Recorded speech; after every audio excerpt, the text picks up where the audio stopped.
Secuencias.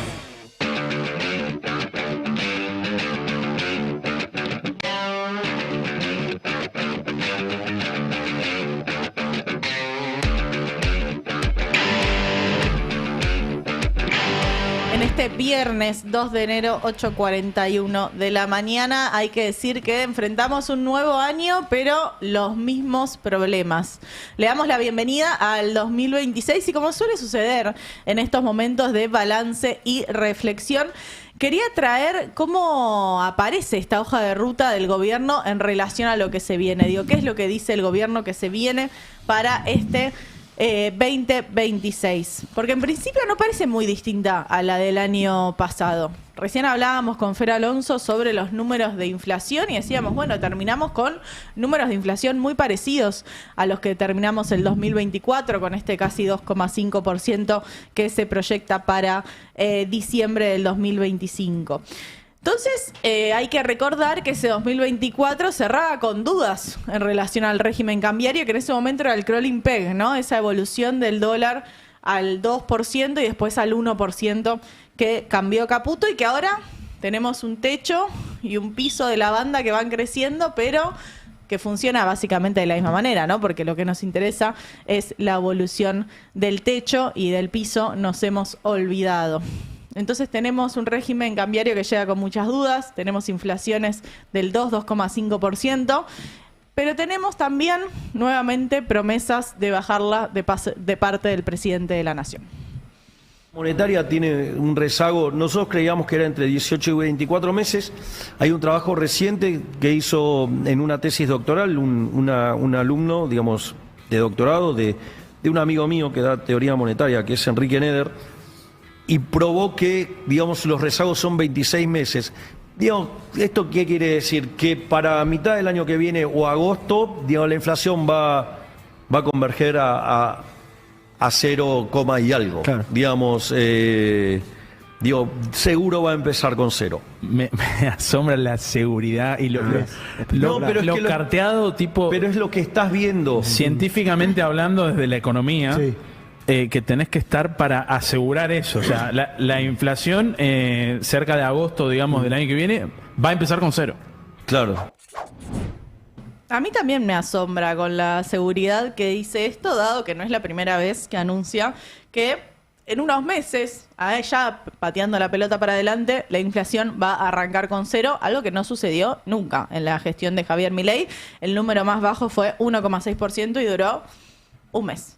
Pero no solo tenemos estas promesas de una inflación 0 en agosto, no solo tenemos estas dudas en relación al régimen cambiario y una inflación con un piso del 2,5%, sino que también tenemos las amenazas, o por lo menos más que amenazas, tenemos los peligros que alerta Domingo Cavallo en relación al andar de la economía argentina. Publicó ayer en su blog personal, porque Cavallo sigue hablando de la economía argentina, y lo traigo acá porque es alguien a quien Milei admira mucho, y no solo Milei, sino gran parte del círculo rojo en Argentina. Entonces, cuando habla Cavallo, está hablando en representación de esos círculos de poder de nuestro país, y su nota se titula "El inicio de un crecimiento vigoroso y sostenible de la economía argentina en el 2026 es posible.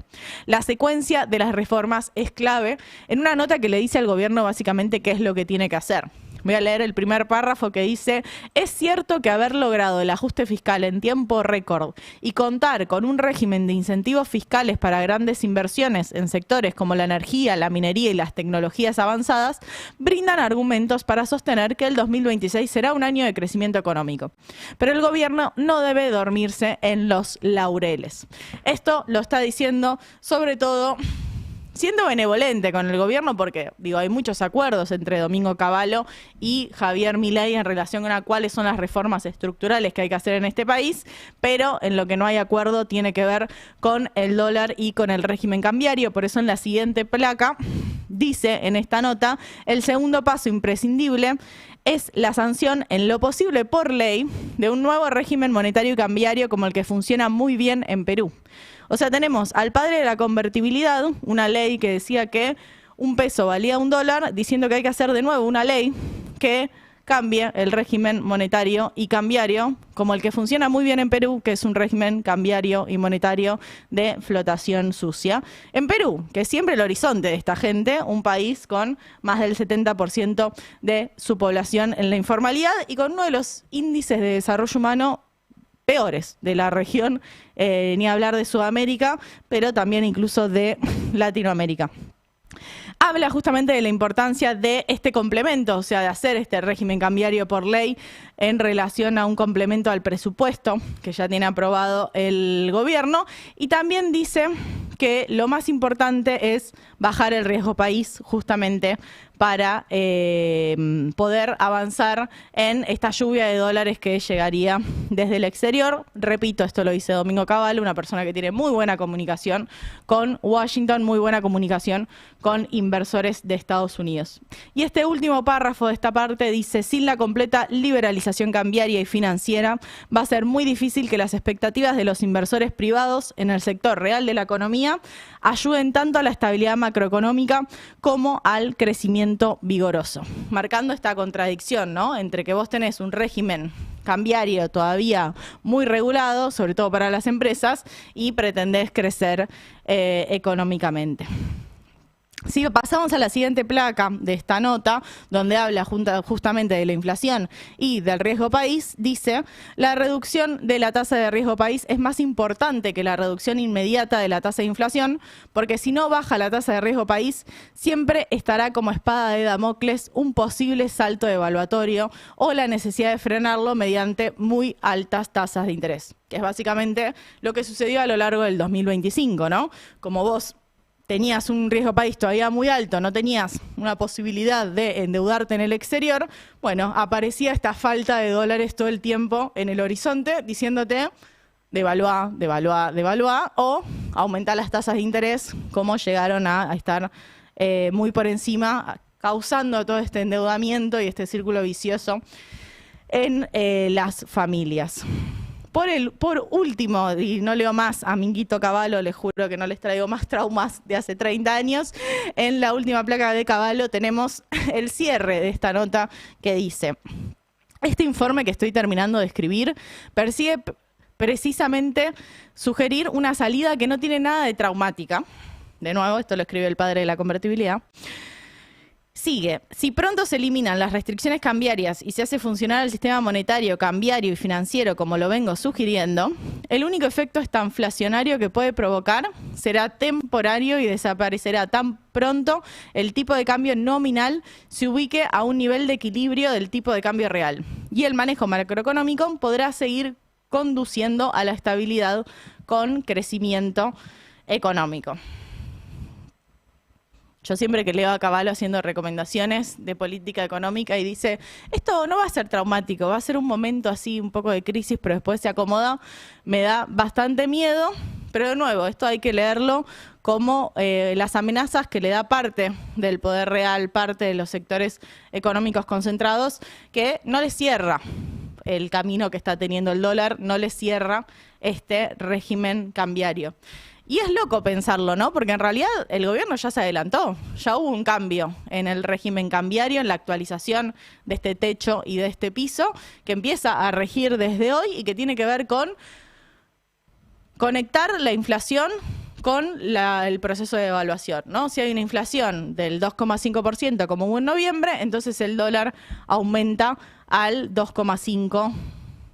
Por ciento en el dólar, y para eso tenemos esta placa de la consultora Profit, que lo que marca es, bueno, según lo que se proyecta que va a ser la inflación, porque la inflación, el último dato que tenemos es el de noviembre, que es este 2,5%, que lleva el dólar a 1.564 pesos en vez de los 1.542 que deberían estar por el esquema actual, ¿no? Un aumento del 2,5%. Si la inflación de diciembre fuese de un 2,1%, como dice el relevamiento de expectativas de mercado que va a ser, según lo que traía Fer Alonso, va a ser más cercana al 2,5%, pero creamos en estas expectativas. Entonces, para febrero, el techo de la banda sería 1.597 y así sucesivamente hasta julio tendríamos un dólar de 1.737 pesos. ¿Cuál es el problema acá? Bueno, ¿alcanza esta evolución del dólar ante estos fantasmas que marca todo el tiempo el círculo rojo en relación al valor de esta divisa? Esa es la pregunta que estamos trayendo acá. Digo, ¿alcanza este cambio en el régimen cambiario o se tiene que venir algo más? Por ahí en la próxima placa, que tenemos el gráfico en cuanto a la evolución del dólar, nos pueda traer alguna respuesta. La línea roja tiene que ver con esa evolución del dólar oficial promedio mensual, y tenemos el techo viejo, que es ese techo azul, cómo se actualiza ese techo nuevo, y el crawling del 1%, que era el modelo anterior, ¿no? Anterior al acuerdo con el Fondo Monetario Internacional. Ahora, ¿qué me interesa ver de este gráfico? Bueno, que esa rayita roja siempre estuvo más cerca del techo, ¿no? Esa idea nos parece muy antiguo ahora, pero de que el dólar se va a caer como un piano y que el dólar va a atravesar el piso de la banda y así el gobierno va a comprar dólares. Bueno, la rayita roja nos muestra otra cosa, y este techo que crece más rápido hace creer que esa línea roja va a volver a estar cerca de ese techo. Y el problema de estar cerca de ese techo es que entonces, ¿cómo se compran dólares? Digo, ¿cómo el Banco Central, cómo el Tesoro Nacional compra dólares? Y ahí vuelve esta pregunta: ¿alcanza este valor del dólar? ¿Y alcanza para qué? Bueno, tiene que alcanzar para cumplir estos vencimientos que vamos a ver en la próxima placa, que son los vencimientos del Tesoro y del Banco Central en dólares. O sea, son vencimientos en una moneda que nosotros no emitimos y que necesitamos que entren por la cosecha, por la balanza energética positiva, porque exportamos energía, y por lo que el gobierno llama lluvia de inversiones, o porque el riesgo país baje y entremos en un nuevo ciclo de endeudamiento. Y acá tenemos los vencimientos de 2026 y de 2027 en los bonos en privados, con el Fondo Monetario Internacional, con el Club de París, con otros organismos internacionales como el Banco Mundial o el BID. También la deuda de los BOPREALES, esta deuda en dólares que emitió el gobierno y que entonces necesita dólares para repagarla. Y también los repos, estos préstamos de corto plazo con los bancos privados.